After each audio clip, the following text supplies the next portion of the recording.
స్తుతులకు పాత్రుడైన దేవునికి స్తోత్రములు. ప్రభువు నామములో మీకు వందనములు. 2026 జూలై 23వ తారీఖు ఏర్పరచబడిన దైవవాక్యం లూకా 6:5. విశ్రాంతి దినమునకు యజమాని యేసే. ఈ వాక్యాన్ని మనము గమనించినట్లయితే ప్రభువు సబ్బాతు దినాన్ని నూతనపరిచాడు. సబ్బాతు దినము అనగా దేవుడైన యెహోవా ఏర్పాటు చేసిన విశ్రాంతి దినము. ఆ దినమున పరిశుద్ధ దినంగా ఆచరించాలని దేవుని ఆజ్ఞ.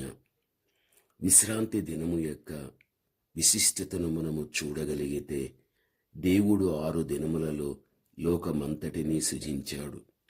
7వ దినమున విశ్రమించగలిగాడు. మనను కూడా 6 దినములు కష్టపడి పనిచేసి 7వ దినమున విశ్రాంతి తీసుకోమని ఆజ్ఞ ఇవ్వగలిగాడు. నిర్గమకాండం 20వ అధ్యాయం ఆ మీదట మీరు చదువుకొనండి. విశ్రాంతి దినము వారములో 7వ రోజు. విశ్రాంతి దినమున యేసు పునరుత్థానుడయ్యాడు. విశ్రాంతి దినమున అపోస్తలులందరి మీదికి పరిశుద్ధాత్ముడు దిగిరాగలిగాడు. ఆ దినమునకు ఆదిమ అపోస్తలుల సంఘము ఏర్పరచబడగలిగాది. అందుకే విశ్రాంతి దినానికి యజమాని యేసుక్రీస్తు ప్రభువు. ప్రభువునందు ప్రియమైన వారలారా, విశ్రాంతి దినానికి ఒక నూతనమైనటువంటి అర్థం చెప్పడమనేది చూడగలిగితే, ఒక విశ్రాంతి దినమున యేసు శిష్యులతో కలిసి పంట చేలులో పడి వెళుతూ ఉన్నాడు. శిష్యులు వెన్నులు త్రుంచి చేతిలో నలుపుకుని తింటున్నారు. అప్పుడు పరిసయ్యులలో కొందరు, విశ్రాంతి దినమున చేయకూడని పనిని మీరెందుకు చేస్తున్నారు అని అడగడం మనము చూస్తూ ఉన్నాం. పరిసయ్యులు ఏదో నేరాన్ని మోపినట్లుగా అక్కడ చెప్పబడుతూ ఉంటున్నది. దేవుని వాక్యంలో చూడగలిగితే, మన ప్రయాణములో ఉన్నప్పుడు ఏ పంట పొలములో నుండినా కానీ ద్రాక్ష, అంజూరము, గోధుమ ఇలాంటి తోటలలో పోతూ వాటి వెన్నులు త్రుంచి గింజలు అక్కడికక్కడ తినడం ధర్మశాస్త్ర ప్రకారం నేరం కాదు. చేతిలో త్రుంచుకుని తింటే తప్పు కాదు. కానీ కొడవలితో కోసుకోవడం ధర్మశాస్త్రానికి విరుద్ధం. నీ పొరుగువాని పొలము మీద నీ కొడవలి వేయకూడదు అని వాక్యం చెబుతూ ఉంది. చేతితో త్రుంచి అక్కడే తినేయాలి. కానీ మనము తిని ఇంకా కోసుకుని పాత్రలో కానీ సంచిలో కానీ వేసుకుని ఇంటికి తీసుకుని పోకూడదు.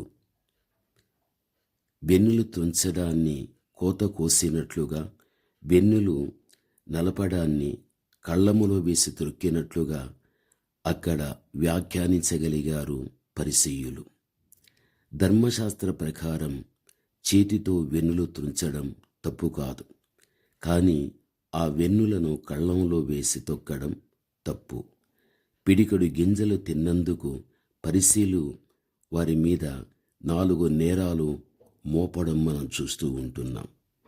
వెన్నులు తుంచుటను కోత కోసినట్లు, చేతులతో నలపడాన్ని కళ్ళముతో తొక్కినట్లు, పొట్టును ఊది ఎగరగొట్టి గింజలను వేరు చేసి తినుటను తూర్పారబడినట్లు, ఆ పనిని విశ్రాంతి దినమున చేశారు గనుక విశ్రాంతి దినమున పాటించలేదని అర్థం చెప్పడం మనము చూస్తూ ఉంటున్నాం.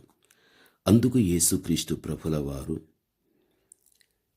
దావీదు అతని అనుచరులు ఆకలిగొని దేవుని మందిరములోనికి వెళ్ళి విశ్రాంతి దినమున సముఖపు రొట్టెని తీసుకుని తిన్నారు కదా, అప్పుడు వారు సబ్బాతు దినాన్ని పాటించలేదు అని మీరు చెప్పడం లేదేమి అని ప్రశ్నించడం లూకా 6:3-4లో మనము చూడగలము. మరలా అన్నాడు, దావీదు కంటే గొప్పవాడిని నేను. సబ్బాతు దినానికి యజమానుడను కూడా నేనే. నేను చెబుతున్నాను, విశ్రాంతి దినమున ఆకలిగొనిన వారు పరుల పొలములోని పంటను చేతితో తుంచి తినుట తప్పు కాదు అనడం మనమిక్కడ చూస్తూ ఉంటున్నాం. ప్రభువునందు ప్రియమైనటువంటి వాళ్ళారా, మనము గమనించవలసిన విషయం, ఈ రోజుల్లో చాలామంది దినాన్ని పట్టుకున్నారు, దేవుణ్ణి వదిలిపెట్టగలిగారు. అనగా చాలామంది విశ్రాంతి దినం, శనివారపు యొక్క దినము అని దినానికి ప్రాముఖ్యత ఇవ్వగలిగారే కానీ అయితే దినానికంటే ముఖ్యమైన దేవుణ్ణి విడిచిపెట్టగలిగారు. దేవుడు అన్నాడు, శాంతి మీకు అనుగ్రహించి నేను వెళ్ళుచున్నాను, నా శాంతినే మీకు అనుగ్రహిస్తూ ఉన్నాను. నిజమే, ఆయనే విశ్రాంతి అని ఆయన తెలియపరుస్తూ ఉంటున్నాడు. గమనించవలసిన విషయం, ఆదివారపు పునరుత్థానపు యొక్క దినాన్ని దేవుడు ఆయన ఒక ప్రత్యేకమైనటువంటి దినముగా దేవుడు ప్రత్యేకించడం చూస్తున్నాం. సబ్బాతు దినము అన్న దానిని దేవుడు నూతనపరిచి ఒక పునరుత్థానపు దినాన్ని విశ్రాంతి దినముగా, ఆయనే మన విశ్రాంతి, దానికి యజమానుడను నేనే. దేవుని యొక్క బిడలైన మన జీవితంలో కూడా ఆ దినానికి మన ప్రాముఖ్యతను ఇవ్వగలిగి ఆ దినం సమయాన్ని హెచ్చించి దేవుని మనం ఆత్మ సంబంధమని రీతిగా ఆరాధించి పరమతండ్రిని మనము ఘనపరిచి భూమి మీద ఆయన ఆశీర్వాదాన్ని పొందుతూ సాగిపోవడం మంచిది. ప్రార్థన. పరమతండ్రి అయిన మా దేవ, ఘనమైన మీ నామమునకు స్తోత్రములు.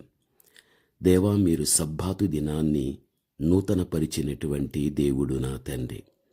అందుకే ప్రభా, ఈ రోజున మీ బిడలమైనటువంటి మేము గ్రహించిన విషయము తండ్రి, ఆ దినాన మీరు పునరుత్థానుడయ్యారు. దేవ, పరిశుద్ధాత్మతో అపోస్తలులు నింపబడగలిగారు. ఆ రోజుల్లో సంఘం అనేది కూడా ఏర్పరచబడగలిగారు. ఆ దినానికి యజమాని మీరే అని నా తండ్రి చెప్పడం కూడా జరుగుతూ ఉంటున్నది.